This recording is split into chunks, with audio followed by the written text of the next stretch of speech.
Ay, sí, muchas gracias a los que están en Cristo. Ya hemos pasado un rato juntos, ¿no? Que el Señor les bendiga a todos. Me llamo Rodrigo Urra, por si no tengo el privilegio de conocer a alguien todavía, y usted no ha tenido el desagrado quizás, no lo sé. Me llamo Rodrigo Urra, soy chileno, soy misionero chileno. No sé si ya se dio cuenta también por mi acento, yo ya no sé qué hablo. Soy felizmente casado con Esther Pires. Sí, efectivamente, el pastor de aquí, ¿cierto? Adonirán Hudson Pires es mi suegro, pobre de él, pero bueno, detalles de la vida. Que me presento por si no tengo el privilegio de conocer a alguien, porque la realidad es que no vengo hace mucho tiempo. Tanta cosa que ha pasado de que no vengo, pandemia, y no sé si se enteró de eso, pero bueno, hubo un virus por ahí dando vuelta. Y sí, no había tenido el privilegio de estar aquí hoy en día. Y si bien soy chileno, soy adoptado por esta iglesia. Soy miembro de la iglesia de Buen Pastor de Tres Cantos. Gracias por el apoyo, el amén. Ahí venía, cierto, que soy hermano de aquí. Normalmente no tengo el privilegio de congregarme aquí porque en nuestra iglesia, aquí, Buen Pastor de Tres Cantos, a los diáconos y ancianos de aquí, no sé por qué se les plació la idea, no, yo lo sé, de mandarnos a mi esposa y a mí bien lejos para que no tuvieran que tener el desafío de tenernos aquí. Y estamos viviendo actualmente en Pedrezuela. Pedrezuela es el mejor pueblito de la vida, básicamente, que queda como a 30 minutos por aquí. Son todos bienvenidos en Pedrezuela. Hay pisos nuevos por ahí si alguien se quiere ir a vivir ahí. Y evangelizar, por supuesto, porque ya si no, tenemos mucho trabajo que hacer. Estamos como iglesia plantando un punto de misión ahí en Pedrezuela hace casi 2 años ya. ¿Cuánto tiempo pasa? Ayer inauguramos eso, imagínense, ya 2 años. Antes de seguir contándole, por favor, ya que me estoy sacando los nervios todavía, permítame orar y vamos a pedirle al Señor que nos bendiga en este tiempo. Vengo con buenas nuevas. Vengo con buenas nuevas del Evangelio de Cristo Jesús. Ahí se cae el templo, ahí sí. Exacto, vengo con buenas nuevas del Evangelio de Cristo Jesús y a contarte un poco cómo van transcurriendo las cosas por ahí en Pedrezuela. Así que permíteme orar y luego vamos rapidito para aprovechar el tiempo y también tener un momento de compartir la palabra del Señor. Te invito ahí a cerrar tus ojos. Señor y Padre, usted que es soberano sobre todo, como orábamos, como te adorábamos, Señor. Usted que con el poder de su palabra creó todo, Señor. Los cielos, la tierra, la humanidad. Usted que estableció los preceptos, los fundamentos de la tierra. Estos fundamentos que algunos la ciencia lo ha descubierto y otros tantos que no. Usted que ha creado la humanidad y su sencillez y su complejidad. Algunos que el hombre alcanza a dimensionar y a comprender, pero otros no. Nosotros nos acercamos en reverencia, en humildad en esta tarde ya, Señor, a pedirte que usted nos guíe, porque, Señor, si es difícil la ciencia, si es difícil comprender el ser humano, si es difícil comprender la sociedad y sus comportamientos, ¿cuánto más, Señor, es comprender al único que no ha sido creado, al Creador de todo? Sin duda que tenemos esta confianza de pedírtelo conforme a tu palabra, porque tú nos has amado primero, porque tú has revelado tu palabra por medio de los santos hombres que escribieron en el Espíritu Santo. En esta tarde pedimos que a ese mismo Espíritu que ha inspirado las Escrituras también nos guíe para comprender tu revelación. Y que de esta forma, Señor, nuestra mente, nuestro ser, te glorifique, siendo transformado conforme a tu criterio, conforme a tu voluntad, conforme a tus preceptos. Señor, no queremos simplemente acercarnos a tu palabra con el mero deseo de leerla. Queremos meditar en ella, queremos estudiar tus preceptos como es propicio de un mensaje como el tuyo. Te pido, Señor, que en esta hora tú me uses, que tú estés por sobre mis falencias, Señor, por sobre mi juventud.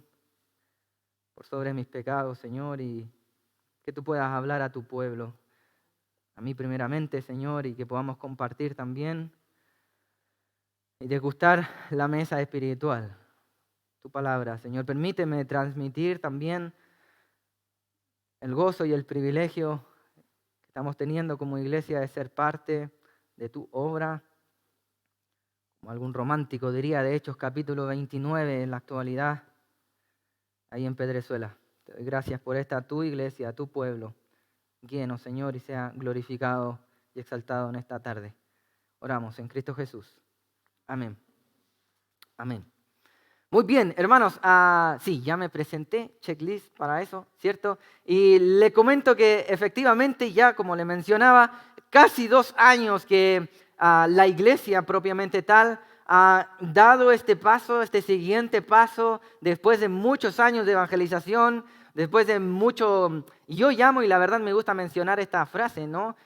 Como un gran científico, de hecho, Albert Einstein dice que uno se para sobre hombros de gigantes para seguir avanzando. La verdad que el punto de misión ahí en Pedrezuela se ha parado durante muchos años que han pavimentado muchísimos hermanos, algunos presentes, otros que no, que han pavimentado en oración. Y sobre esto, sobre esta base, más o menos 5 años de que en Pedrezuela existía este estudio bíblico, este grupo pequeño, grupo en casa, una célula, no sé cómo llamaréis, ¿cierto? Pero el asunto es que sobre esto la iglesia, y después de que el grupo había crecido y aún nuevos creyentes y aún bautismos y todo eso que da gloria y honra al Señor, se ha dado el paso siguiente a que la iglesia en Pedrezuela sea una iglesia propiamente tal y no simplemente un grupo pequeño.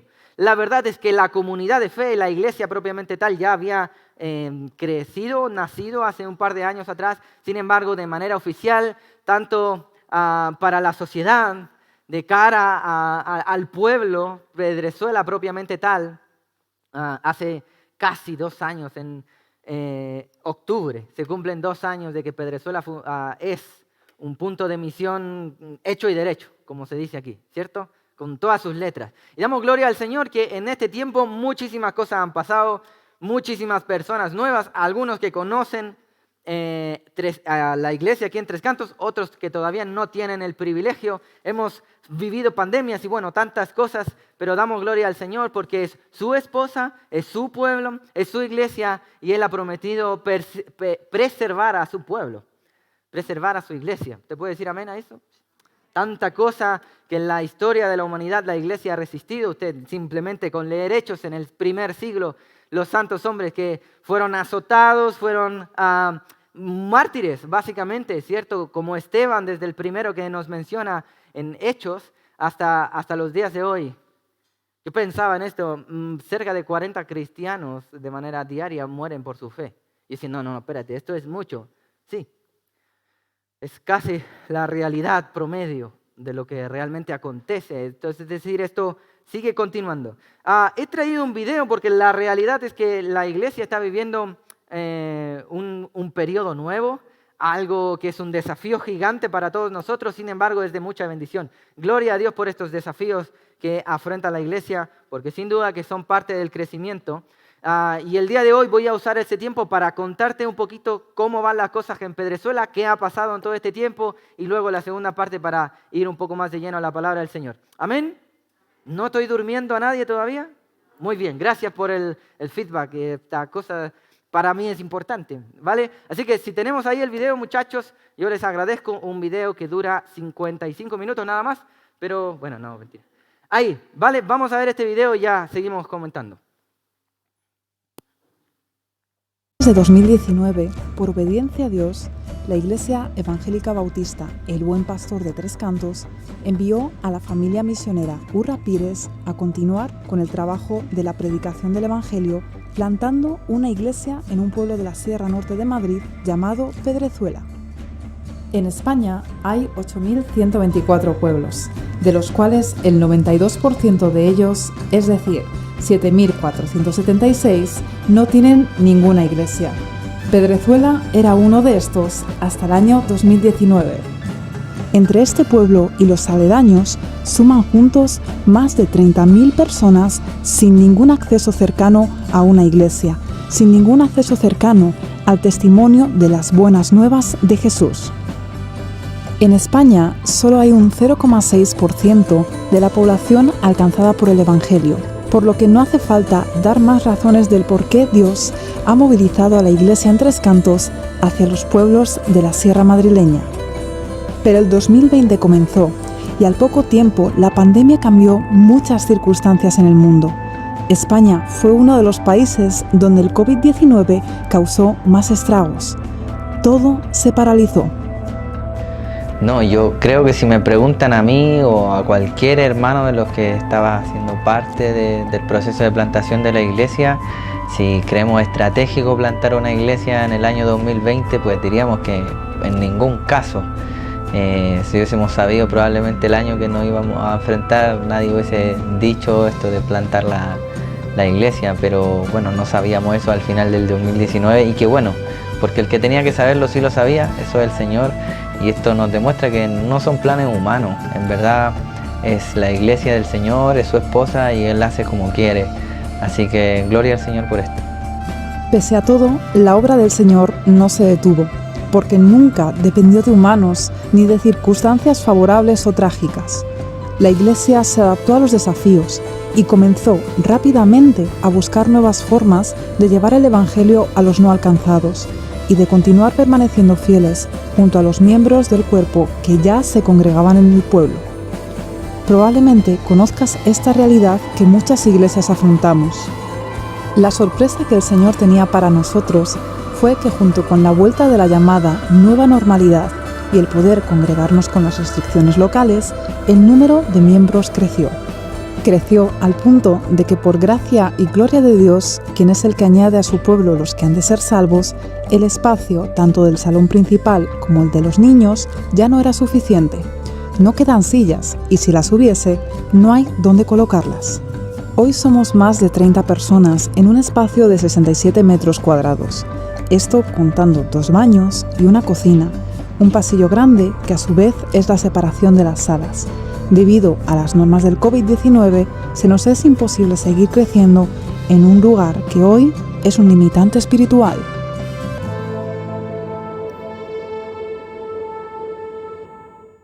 Gloria al Señor damos. Ahí sí, ahora sí. Gloria, gloria. ¿Hay audio? ¿No? Sí, voy. Ahí sí. Gloria al Señor damos por esto que está haciendo, que está desarrollando en Pedrezuela. Puede realmente glorificar al Señor. Porque, sí, como comentábamos en el video, si hubiésemos sabido probablemente, oye, el año que viene, que no nos podemos reunir, los desafíos tanto tecnológicos como circunstanciales y todo lo que lleva y conlleva como iglesia desarrollar y plantar una obra que no tiene que ver con planificación humana, que no tiene que ver con el deseo caprichoso del crecimiento institucional de nadie, sino que es la santa iglesia del Señor. Realmente, probablemente nosotros en nuestra humanidad hubiésemos dicho, oye, espera, no hagamos esto, esperemos hasta el año 2021, cuando ya nos podamos juntar un poquito más y cosas así. Y probablemente todavía no se plantaría una iglesia. Sin embargo, Dios, que es el que añade a su pueblo, a los que han de ser salvos, como dice la palabra en Hechos, le plació que al final del 2019, con pandemia y todo, para que solo Él sea glorificado, ¿cierto?, la iglesia se llevara a cabo. Y ahí vamos, por gracia del Señor, hasta donde hemos llegado. Y seguimos y tanto que falta por recorrer. Y no solo esto, permíteme contarte algunas cosas que no solo tienen que ver con el crecimiento en número de hermanos, sino que hemos terminado simplemente hace unas 3 semanas, después de estudiar casi 18, 19 meses, la primera carta de Juan. Ahí estuvimos, primera de Juan, capítulo 1 hasta el capítulo 5 del versículo 21. Por gracia del Señor. Déjame abrirte mi corazón un poquito. En oración, ¿cierto? Muy nervioso. Yo decía, Señor, ¿qué es el primer desafío espiritual que la iglesia debe afrontar? Y venía la carta de primera de Juan. El cariñoso y amoroso pastor, tierno, cierto pastor, apóstol Juan, el último de los discípulos vivos, un anciano sobre 80 años, nada que ver conmigo. Él hablándole, cierto, motivado, impulsado por el Espíritu Santo a su congregación, a los santos que estaban puntualmente en Éfeso, ¿cierto? Y el cariñoso y amoroso Pastor Juan, todos nosotros nos acordamos de Adonirán, por supuesto, ¿cierto? El tierno Pastor Juan, ¿cierto? Hablaba a su congregación en ese tono, hijitos míos, amados, y en ese énfasis. Sin embargo, también con la determinación, con la claridad propia de un apóstol y una voz absolutamente autorizada, el último de los apóstoles vivos que estuvo, que palpó, que estuvo cerca, que tocó a Jesús, como él parte en Primera de Juan, lo que hemos visto, lo que hemos tocado, nadie nos dijo de tercera o segunda fuente, sino de primera fuente. Sin embargo, también ponía las cosas muy claras. Él separaba el trigo de la cizaña. Mira, si decimos que somos cristianos, nos comportamos de esta forma. El que no se comporta de esta forma no es cristiano porque no le ha conocido. Y para Juan no ha habido términos medios. Es negro o blanco, ¿cierto? No hay medias tintas, no hay grises por ahí, ¿cierto? O eres hijo de Dios o eres hijo del diablo. Y la verdad es que, para sorpresa mía personal, permíteme contarte esto, es que la respuesta de los cristianos ha sido la santificación, que por lo tanto glorifica al Señor, y gloria a Dios por esto. Voy un poquito más allá. Mira, la verdad es que los que conocéis la carta de Primera de Juan en el capítulo 2, comienza a entrar en un tema que es realmente espinoso. En el capítulo 2, al final del capítulo 2, comienza a hablar del anticristo. Yo me preguntaba antes de predicar el anticristo, aún en mi periodo que estaba estudiando para llevar a la congregación la mesa espiritual, como llamo, ¿cierto? Señor, ¿qué le voy a hablar yo a cristianos nuevos, gente que nunca ha escuchado del Evangelio de Cristo Jesús, a gente que algunos no son bautizados? La realidad es que otros no son creyentes, no han tomado su decisión por Cristo. ¿Qué voy a hablar yo del anticristo? ¿Por qué voy a entrar en este tema? Entonces, realmente tuve la tentación de saltarme este trozo bíblico. Ahí más adelante me encuentro que en el capítulo 4 vuelve y lo menciona de nuevo, el anticristo. Y en el capítulo 5 vuelve y lo menciona de nuevo, el anticristo. Entonces voy a terminar predicando, decía yo en mi interior, ¿cierto? Voy a terminar predicando la mitad de Primera de Juan. Y yo decía, Señor, pero ¿cómo voy a cristianos nuevos en la fe meternos en este tema tan espinoso del anticristo?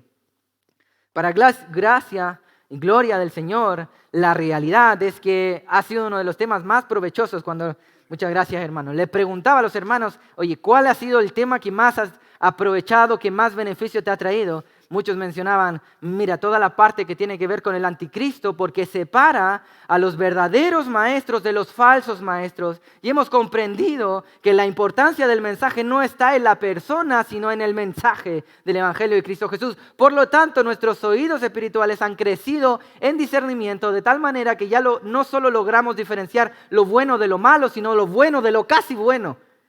Ay, yo me quedaba asombrado con el crecimiento que solo Dios puede dar a estas personas. Lo digo así porque yo casi me lo salto. A mi criterio me lo hubiese saltado. Y gloria a Dios que ha dado, la verdad, muchas personas, aún personas que yo decía, mira, cristianos que probablemente llevan más tiempo, se acercaban a mí y decían, pastor, debo confesar algo, que vengo de una secta. ¿Cómo? Sí, que vengo de una secta. ¿Cómo así, mi hermana? Sí, mire, yo hace poco hace un par de años, doné 1,000 euros para tocar el manto sagrado de no sé qué apóstol, arcángel de por ahí. Y decir, ¿cómo se ha dado cuenta? No, porque ahí la Biblia dice clarito que no hay que seguir a los falsos maestros. Y yo, gloria al Señor.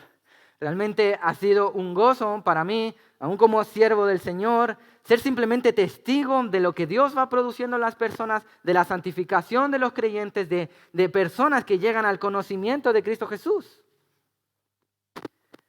Un hombre del pueblo también se acercó, básicamente simplemente para obtener un beneficio eclesial, que en la realidad no lo culpo, porque la mayor parte de nosotros, y yo me incluyo, hemos llegado al Señor por panes y peces, ¿no?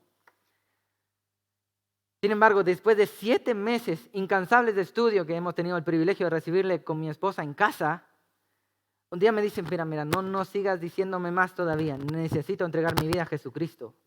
Necesito bautizarme. Necesito glorificar al Señor. Necesito ordenar mi vida. Rodrigo, ¿cómo parto? Gloria al Señor. Yo un poco incrédulo le preguntaba, oye, ¿pero tú sabes que eres pecador? Sí, absolutamente. Y solo sé que soy justificado por la sangre de Cristo. Gloria a Dios. No te lo ha revelado ni carne ni sangre, sino tu Padre Dios que está en los cielos. Y así la realidad es que tantas historias y tanto contacto que hemos podido tener desde el ayuntamiento, con las personas en la calle, hoy por gracia del Señor hay testimonio de Cristo Jesús en Pedrezuela. Estoy un poco enfadado todavía porque hace poco revisé la lista de los pueblos no alcanzados de España y sigue apareciendo Pedrezuela, pero de aquí a poco lo borramos, querida iglesia. De ahí a poco vamos a ir a escribir nuestra protesta. Hay testimonio de Cristo Jesús en Pedrezuela, gloria a Dios. Uno más, uno menos del mapa, uno menos de aquella lista de los 7.476 pueblos no alcanzados en España. De aquí a poco y el 92% tiene que bajar. ¿Puede glorificar a Dios por esto? Gloria a nuestro Señor Jesucristo, que no se ha cansado de la humanidad y que sigue predicando las buenas nuevas de Cristo Jesús, glorificando al Señor. Amén. De verdad, mi corazón se llena de gozo porque probablemente, como yo decía, si me preguntas a mí o a cualquiera de los diáconos, ancianos, al pastor Adoniram, a cualquiera de los hermanos que, como decía yo, ha pavimentado Pedrezuela en oración durante tantos años para que esto se desarrolle en la gracia, en el poder de nuestro Señor Jesucristo, realmente creo yo que ninguno de nosotros dimensiona la realidad. Mira, el mundo pasa junto a todos sus deseos, pero los que hacen la voluntad del Padre permanecen para siempre. Eso dice 1 de Juan, capítulo 2. Puedes seguir ahí al versículo 17. Por lo tanto, creemos hoy que hay una comunidad de fe que son los que hacen la voluntad de Dios. Es la iglesia de Jesucristo. Y eso permanece para siempre. Esto no es una obra circunstancial. Es una obra de Cristo Jesús, por lo tanto, tiene que ver con la eternidad. Ahí hay una comunidad que disfrutará con nosotros en la eternidad en Cristo Jesús. Y eso viene pronto, porque Cristo viene pronto. Que no se canse su pueblo de glorificarle. Qué increíble, ¿no? La verdad que esto está pasando aquí a media hora nada más.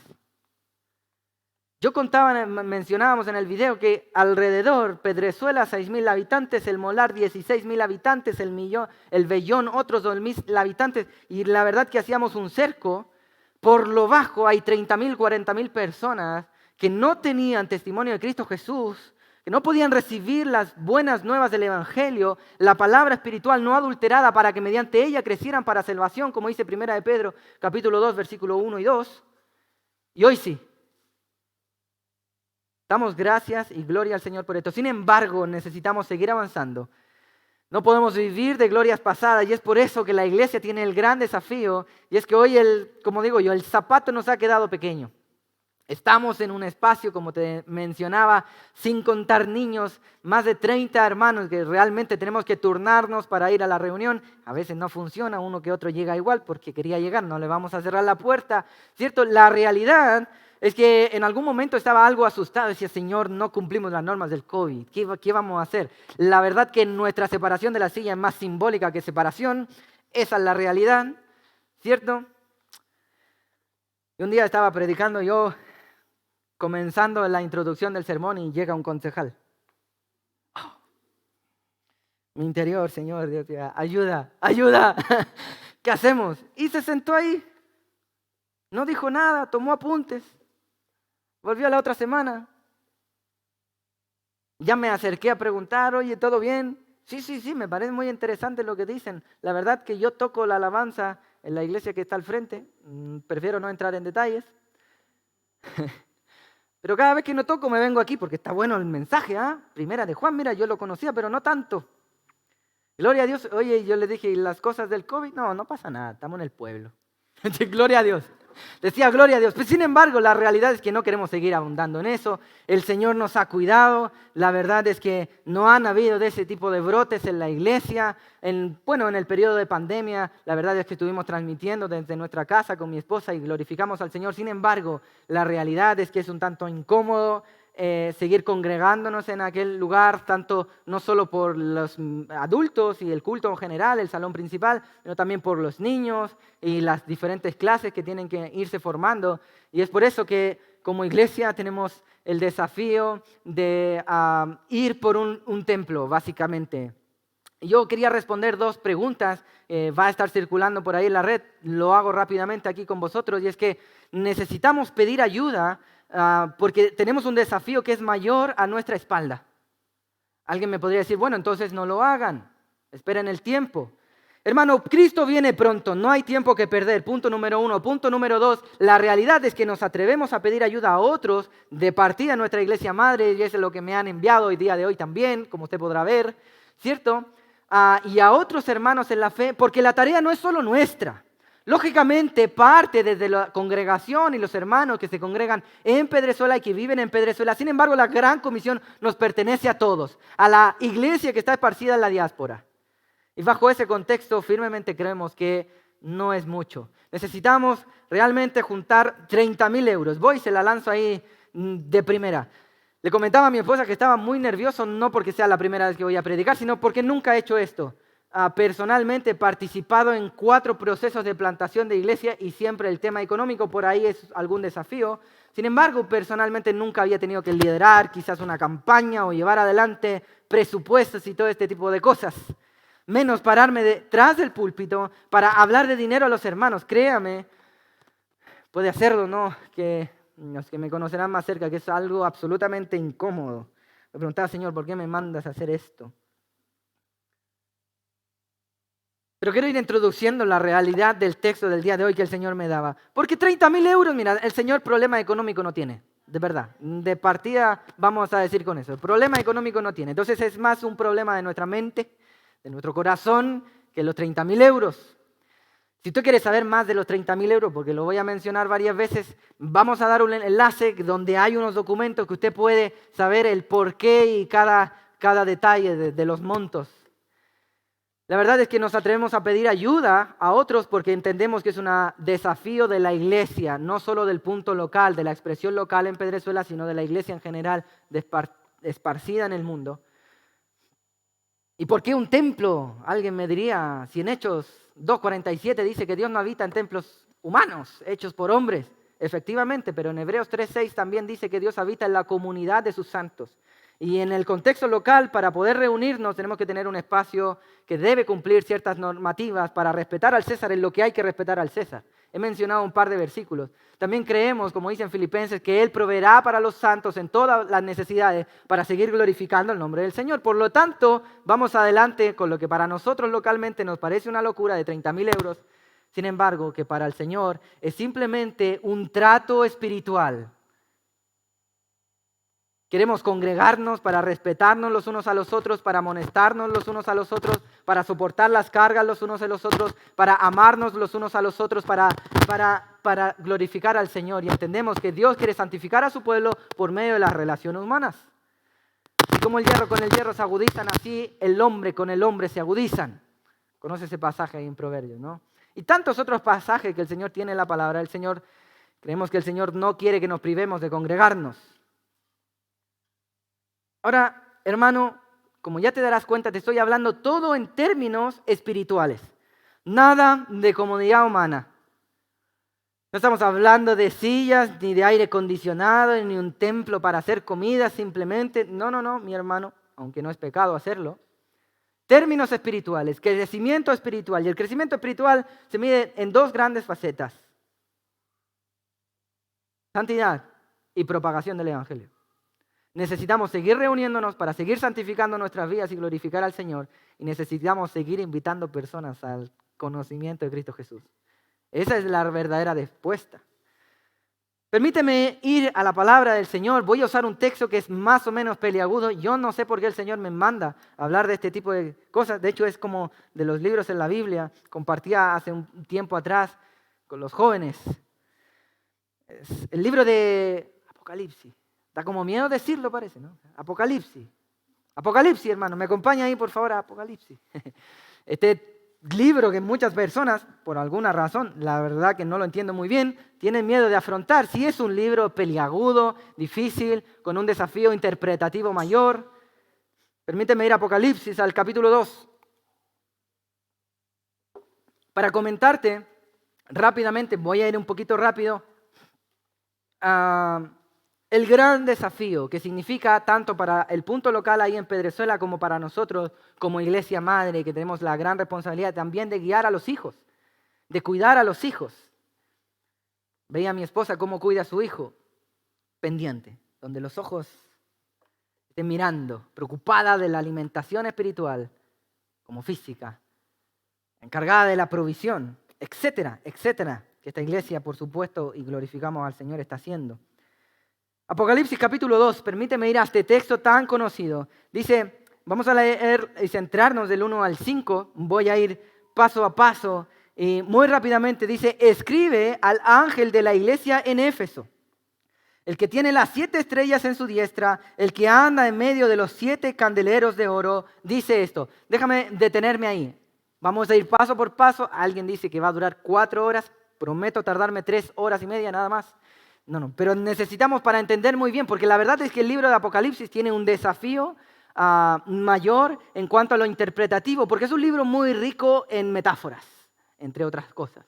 Es un libro muy rico entre simbologías. Por lo tanto, para entenderlo propiamente tal, necesitamos comprender esto. ¿A qué se está refiriendo? Escribe al ángel de la iglesia en Éfeso. La verdad que este ángel, lo primero que a mí humanamente se me venía a la mente es un ángel. Aureolas, alas, etcétera, etcétera. Sin embargo, la verdad es que cuando estudiamos este libro de manera responsable, la palabra y el sentido original de esto tiene que ver con el enviado. Los eruditos realmente no atañen a este término a un ángel como lo que te estaba graficando, algo así como una aureola y alas, ¿no? Sino más bien al liderazgo de la iglesia, a los que custodiaban la iglesia, al custodio, a las personas que velaban por la iglesia, ancianos, pastores, siervos. Toda esta simbología, la verdad, mi querido hermano, no vamos a detenernos por cosa de tiempo, está explicada en el capítulo 1, en el capítulo anterior. Tú puedes ir al versículo 20, por ejemplo, rápidamente te lo leo. Y el misterio de las 7 estrellas que has visto en mi diestra y de las 7 candeleros de oro, es el siguiente, ¿no? Las 7 estrellas son los ángeles de las 7 iglesias. Estos ángeles de las 7 iglesias también sabemos que los ángeles no pueden custodiar o pastorear la iglesia. Ellos no participan dentro de eso, en efecto, sino que son pastores, maestros, siervos. Eso es la realidad. Entonces, cuando dice escribe al ángel, escribe a los ancianos, escribe a los pastores, escribe a los líderes de la iglesia. Vengo con ese mensaje porque la realidad es que somos todos como iglesia madre partícipes y líderes en algún sentido de lo que está sucediendo ahí en Pedrezuela. Escribe a los custodios, a los que se encargan de la iglesia que está en Éfeso. Éfeso, la capital de Asia Menor, una ciudad muy grande, donde había mucha idolatría también. Pero les escribe a la iglesia, y curiosamente, mientras estudiaba esto y le preguntaba al Señor por qué me lleva el libro de Apocalipsis, veía ciertas coincidencias, simplemente te las comparto. Esta semana, junto a mi esposa, cumplimos 3 años desde que vinimos por 1 mes y medio a España. Cumplimos 3 años de que pensábamos que veníamos a la boda de Everin. Yo no sé qué pasó en esa boda, pero nos quedamos, ¿no? Veníamos a la boda de la familia, ¿no? Y estar un tiempo y con mucho dolor. En aquel entonces tuvimos que aceptar que no podíamos volver a China, que era el lugar donde estábamos sirviendo junto a mi esposa. Y él les dice, escribe a la iglesia en Éfeso. Y recuerdo que hace 3 años el primer mensaje que el Señor me daba para compartir con vosotros era Éfeso, capítulo 4, del versículo 1 al 3. Yo pues, prisionero del Señor, os ruego que viváis de manera digna de la vocación a la que fuisteis llamados. Y la verdad que, como hoy día está todo grabado, tuve el privilegio de ir en la semana a escucharme a mí mismo y decir, ay, Dios santo, pobre, pobre de los hermanos, etcétera, ¿no? Y el Señor me hablaba con Éfeso y estuve abundando nuevamente para entender esto. ¿Quién eran los Éfesos? Una iglesia integral, una iglesia celosa del Señor. El mensaje del día de hoy dice, lo he titulado así, si Dios me escribiera una carta. Voy a decirlo despacio por si hay jóvenes que no saben, carta. Es algo así como un inbox de Facebook, una cosa así, por si no saben qué es. Se escribía con lápiz y papel. Antiguamente nuestros padres tenían noviazgo por carta, imagínate tú, a ese tipo, ¿cierto? Una carta. Si Dios nos escribiera un mensaje, que de hecho lo ha hecho, nos ha dejado toda la palabra del Señor. Pero si fuera una carta más personal, directa a ti, o a la iglesia aquí en Tres Cantos, ¿qué crees tú que escribiría? Esto le escribió Dios por medio de Juan a la iglesia. Misa, el que tiene las 7 estrellas, que básicamente son los ángeles, como ya te decía, que básicamente son los pastores, en su diestra. ¿Quién es este? Solo Dios. tiene, que sostiene a la iglesia, como hemos hablado y mencionado tantas veces en esto que hablábamos de Pedrezuela. Y no solo esto, Dios soberano que sostiene a la iglesia en su mano, sino que el que anda en medio de ellas. Porque esto es lo increíble de Dios. Es el Dios soberano, es el Dios grande, sublime, que nuestra mente no alcanza ni de mencionar ni de escribir. Sin embargo, que también es absolutamente cercano. Se pasea entre nosotros porque está en nosotros. La verdad es que, filosofando un poco, llegaba a la conclusión que ninguno de nosotros es. Solo estamos. El único que es Dios, porque es eterno. Es atemporal. Nosotros somos circunstanciales. Y en este paso que estamos de camino hacia la eternidad para ser con Él, Él está en nosotros para que seamos en Cristo. ¿Alguien puede volver el video ahí si no entendió este trabalengua que acabo de decir? Pero básicamente estoy tratando de acrecentar la figura soberana, el que sostiene, el que tiene el control de todo, el que no se le escapa, al que el COVID no lo pilló por sorpresa, al que tiene el control de cada cabello de tu mente, de tu cabeza, perdón. El que sabe cada uno de tus pensamientos de tu mente, el que sabe lo que hay en todo y que está en ti. Y que se pasea. Voy a mencionar rápidamente, no sé si lo pueden proyectar, en 1 Timoteo capítulo 3, versículo 15, dice Pablo escribiéndole a Timoteo, que era el pastor de la iglesia en Éfeso, también dice, mira, para que si tardo sepas cómo debes conducirte en la casa de Dios, que es la iglesia del Dios viviente que se relaciona con la iglesia mediante su Espíritu Santo porque está en la iglesia. Gloria a Dios por esto. Este Dios soberano me hacía básicamente pensar que si bien es cierto, Dios es soberano y podemos descansar en eso, la realidad es que no siempre hace todo lo que queremos. Muchas cosas son, y gracias a Dios que son así, como no queremos. Muchas veces aceptar la voluntad soberana de Dios es un dolor y un desafío para el creyente. Sin embargo, sus planes son mejores. Él tiene el control de todo. Sin ir muy lejos, como te comentaba, hace 3 años he llegado acá.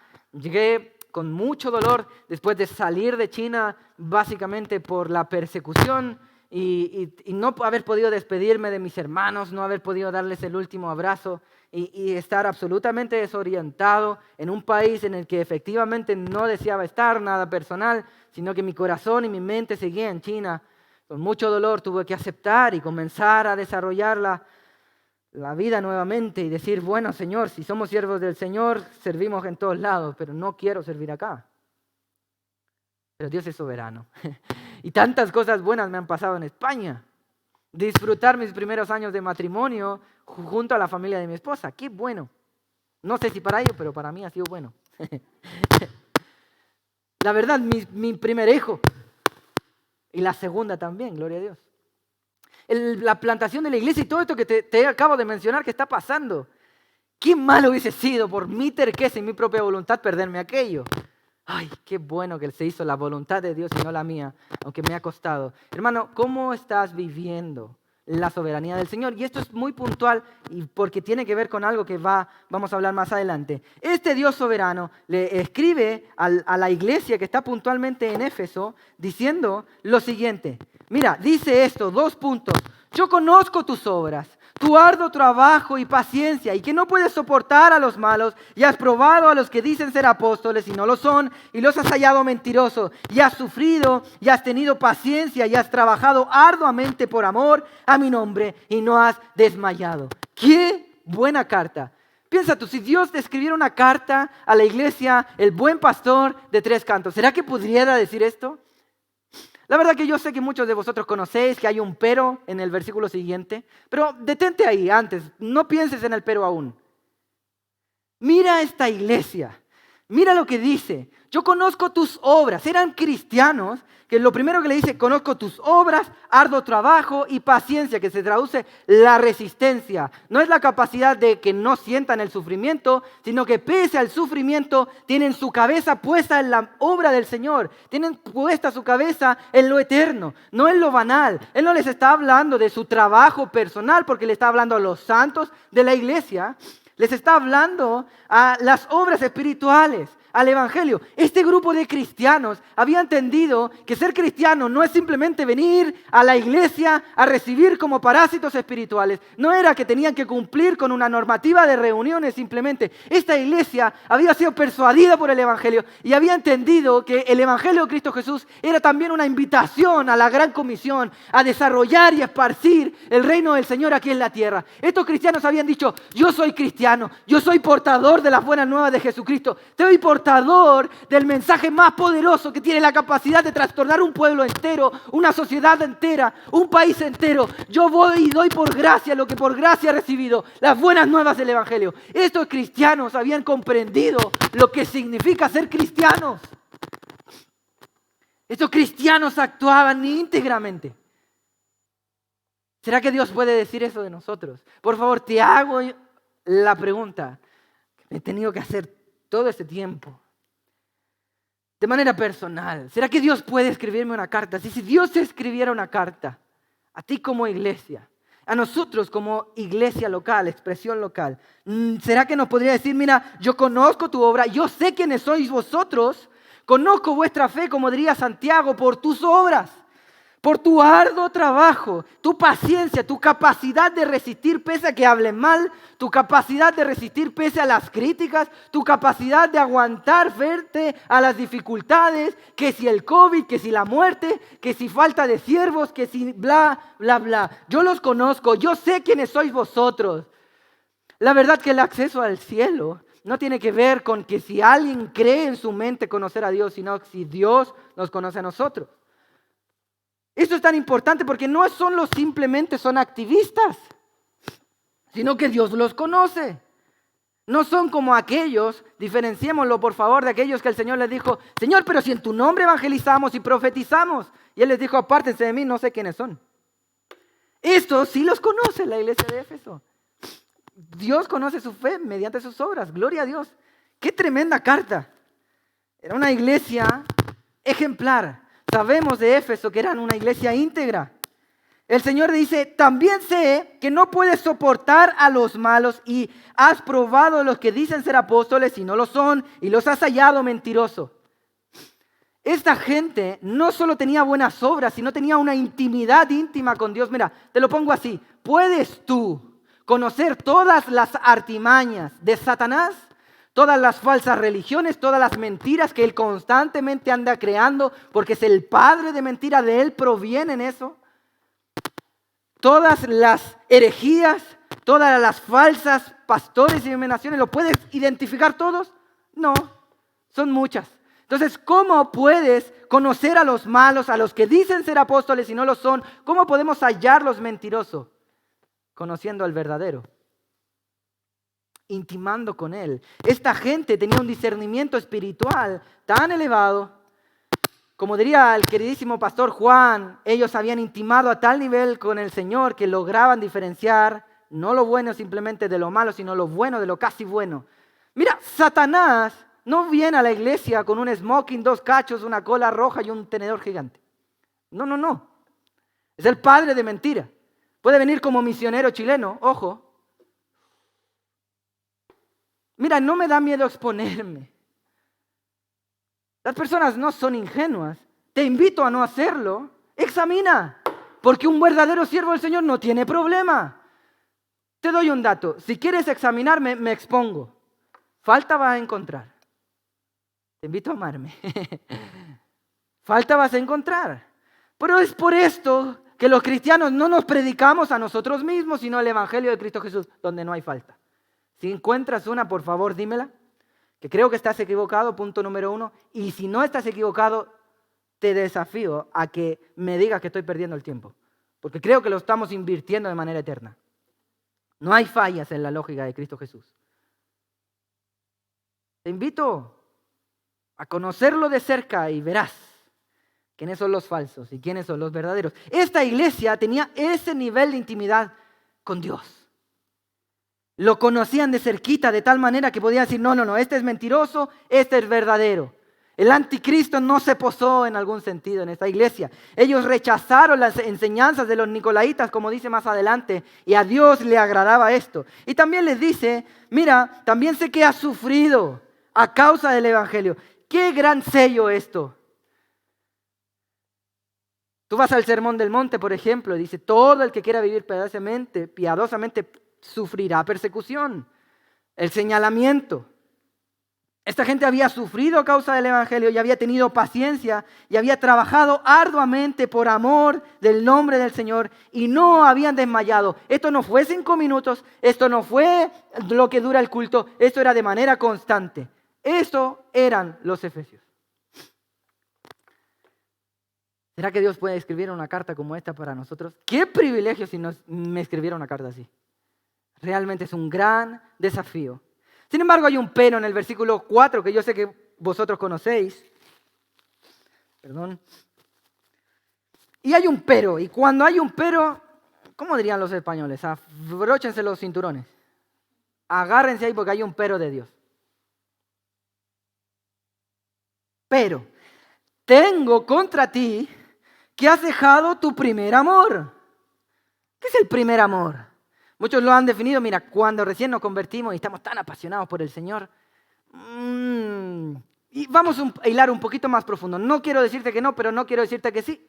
Porque la realidad es que si tú vas, por ejemplo, a la parábola del sembrador en Marcos capítulo 4, dice que hay gente que da fruto rápidamente, pero como no tiene raíz su fe, sale el sol, a la primera de problemas, se olvidan, se secan, no están más. Entonces no tiene que ver, como lo que nos decían en la alabanza el día de hoy, como nos instruía nuestra hermana que coordinaba, no tiene que ver con algo emocional, circunstancial. Mira, no podemos basar la fe en lo que siente. ¿Por qué? Porque el justo por la fe vivirá, y fe es certeza, es convicción, no emoción. Mira, yo en la mañana tengo ganas, en la tarde no, y en la noche me vuelven a dar ganas y así. Es efímero. Por lo tanto, el primer amor no tiene que ver con algo emocional, tiene que ver con una convicción. Mira, tengo contra ti que has dejado tu primer amor. Por lo tanto, recuerda el versículo 5, por tanto, ¿de dónde has caído? Analiza, ¿dónde perdiste el camino? ¿Dónde cambiaron las cosas? ¿Qué pasó? Y esto es algo que es casi como una intriga. ¿De dónde has caído? Arrepiéntete, es decir, cambia de actitud y haz las primeras obras. Esto no lo entiendo. ¿Por qué el Señor llama a que vuelvan a las primeras obras si en los primeros 3 versículos elogió las obras? ¿Me logro expresar bien? A ver, si lo mejor de esta iglesia era su conducta, eran sus obras, su arduo trabajo, su paciencia, su dedicación probablemente por el estudio de la palabra del Señor, ¿por qué les llama a cambiar las obras? Y no, es que no es un cambio de obras, sino con que volver a repetir las mismas obras que venían haciendo. Por lo tanto, si el problema no son las obras, ¿dónde está el problema? En la razón por lo que hacían estas obras, que sí tienen que ver con el amor. El primer amor es cuando entendemos la gracia del Señor, y la gracia del Señor, ese perdón que ha hecho por nuestras vidas, es la convicción y es el motor por el cual queremos hacer todas las cosas. Esa gente estaba haciendo buenas obras, pero probablemente con la motivación incorrecta. Esta gente estaba adorando, trabajando, evangelizando, pero quizás lo estaba haciendo por un orgullo personal, y eso es pecado porque es idolatría. Probablemente estos hermanos ejemplares, aún íntegros, habían perdido el foco y la razón por la que debían hacer lo que estaban haciendo. Porque el problema no eran las obras, sino el problema estaba en la razón por lo que hacían estas obras. Esto tiene que ver con algo del corazón. Permítemelo graficarte así. Mira, no está mi esposa por ahí, ¿verdad? Voy a mencionar algo. La verdad es que yo llego semanalmente con un ramo de flores a mi casa. No, mentira. No es verdad. Por eso que estaba preguntando si estaba, si no me mira feo. Pero sí sabemos que Ever lo hace a menudo, por 3 o 4 veces a la semana, por lo que sabemos, ¿cierto? Llega con un ramo de flores a la casa, ¿cierto? Y la verdad es que me han contado, ¿vale? Que Ever llega con un ramo de flores, imagínate la situación, por favor. Llega con un ramo de flores a la casa y toca la puerta y abre su amada esposa, Judith, ¿no? Y Ever con una mano atrás, el ramo de flores, olorosito, bonito, peinado ese día, imagínense, se arrodilla y le da un ramo de flores a Judith. Oh, Judith, ¿cómo de...? ¡Qué emoción! Ahí. Qué buen acto sería. 3, 4 veces a la semana hace eso Ever. Yo lo sé, no. ¿Cierto? Imagínate, mujeres, por favor, imagínate tu esposo, tu pareja hace eso. Y ante la sorpresa, pero amor, ¿qué pasa? Además, de atrás saca un chocolate. Ah, no, ahí ya... ¡Fiu! La hizo, ¿sí o no? Cualquiera, imagínate, así como en la boda Ever, ¿cierto? Ahí, chocolate. Ya, si tuviera una tercera mano y saca un café, ya la rompe, ¿no? Entonces, está así. Y Judy lo mira, perdona Judy, ¿no? Sí. Como es habitual, lo mira sorpresa y dice, pero amor, yo no estoy de cumpleaños hoy día, no es nuestro aniversario de matrimonio, no sé qué estamos celebrando. Ya, ¿por qué haces esto? ¡Qué sorpresa! Imagínate toda esta gran acción que está haciendo Ever y él le dice, bueno, porque eres mi esposa, tengo que hacerlo. Arruina todo el momento, lo fastidias y le dice, no, porque mira, la realidad es que tengo que hacerlo porque me dijeron que tengo que amar a mi esposa, se supone que estamos casados, así que no me queda de otra. No. Eso sí, ahí arriba la está haciendo y abre la boca y ¡pum! Me fastidia todo el momento. Yo le miraría, no, entonces no me traigan nada. Yo no quiero las flores, yo no quiero el chocolate. Esto pasa con la iglesia. Creo que ya sabéis lo que quiero llegar. El Señor no está interesado simplemente en la obediencia, en el hacer, no, porque hay que congregarnos, porque hay que ofrendar, porque hay que hacer las cosas. Simplemente, si no está interesado en la motivación del corazón, del por qué hacemos las cosas. Entonces la realidad, mi querido hermano, es que por ahí puede ser contraproducente que he venido a levantar sustento y a decirte que tenemos un desafío de 30,000 euros. ¡No! Vuelvo y te repito, Dios no tiene problemas económicos, no necesita las limosnas de nadie. Eso nos incluye, iglesia. Dios quiere nuestro corazón. Dios quiere que así como los cristianos de Éfeso tenían la mente en el Evangelio, podamos no perder el horizonte. Mira, todavía no comienza la campaña. Yo no sé si vamos a ofrendar meramente porque hay que hacerlo o porque nuestro corazón está ahí. Claramente sabemos qué tenemos que hacer. Pero tómalo como una advertencia. Porque es posible que la iglesia vaya creciendo y que logremos 30, 40, no sé cuántos mil euros. Lo conseguimos porque somos buenos. No, gloria a Dios. Y que no se cumpla si este va a ser nuestro corazón. El gran desafío es espiritual. No es conseguir algo simplemente para decir que lo hemos conseguido, sino que nuestro corazón se mantenga donde debe estar, con la mente en el cielo, pero con los pies en la tierra. La verdad es que el verdadero desafío espiritual no son 30,000 euros. Necesitamos siervos del Señor, necesitamos predicadores, necesitamos gente que lleve la alabanza, necesitamos maestros de escuela dominical, necesitamos evangelistas, necesitamos siervos. Gente que aunque no tenga nada en los bolsillos diga, yo me pongo ahí a servir al Señor. Ese es el corazón que debe haber. No simplemente el mero cumplimiento de las cosas, sino no perder el primer amor, que es teniendo la mente en Cristo, puesto los ojos en el autor y consumador de la fe, el que provoca en nosotros el deseo y también que nos lleva a la ejecución para su gloria y no la de ningún humano. No nos interesa el institucionalismo. No debe ser. Hermano, necesitamos siervos de Dios. Y eso lo paga solo la sangre de Cristo. Por lo tanto, si tú has sido lavado de tus pecados por la sangre de Cristo, que este sea el motor del servicio al Señor. Necesitamos más Rubén Santana, no solo para que su nombre esté adornando la biblioteca de la iglesia. Necesitamos evangelistas, gente que con sus defectos diga: yo compro una camioneta y nos vamos a evangelizar a la Sierra Norte, porque hay gente muriendo sin el evangelio.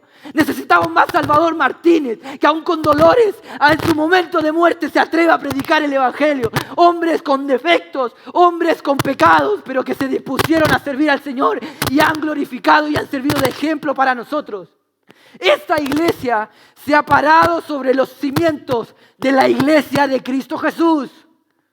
Gente que generosamente da todo lo que tiene, y no solo tiene que ver con dinero, sino tiene que ver con corazón, con mente, con servicio integral al Señor. Este es el desafío, iglesia.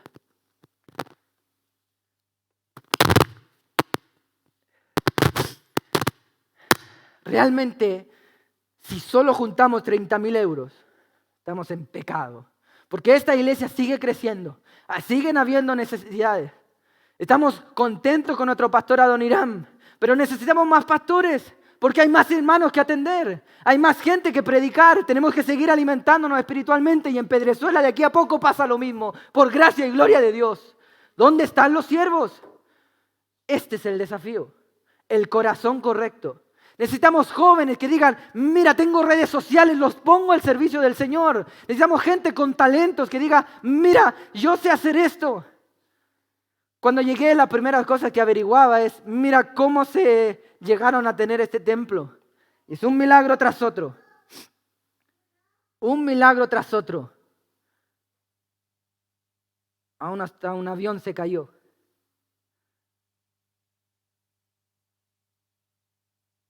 Pero no me digan que es común levantar sustento vendiendo aritos. Eso es gloria y gracia de Dios. Gente que no tenía más que hacer, pero puso eso y el Señor lo usó. 2 panes, 5 peces, y que el Señor haga el resto.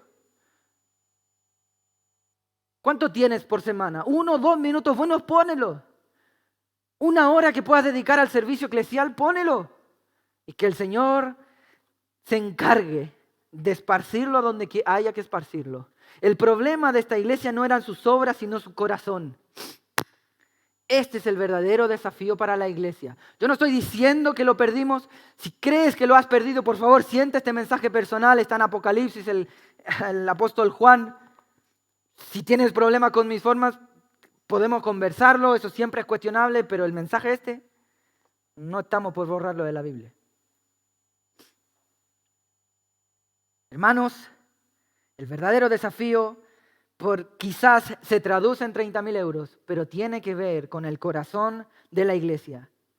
Si Dios te escribiera una carta, ¿qué te diría? Si Dios nos escribiera una carta ahora, ¿será que puede decir: yo conozco el trabajo de la iglesia, o conozco el trabajo de algunos de la iglesia? ¿Qué puede decir de ti de manera personal?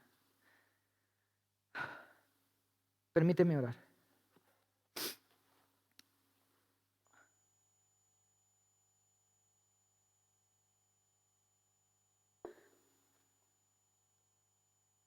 Señor, nuestro ser tiembla cuando sabemos que somos propensos a caer en este mismo error que la iglesia en Éfeso cayó. Líbranos, Señor, de este pecado.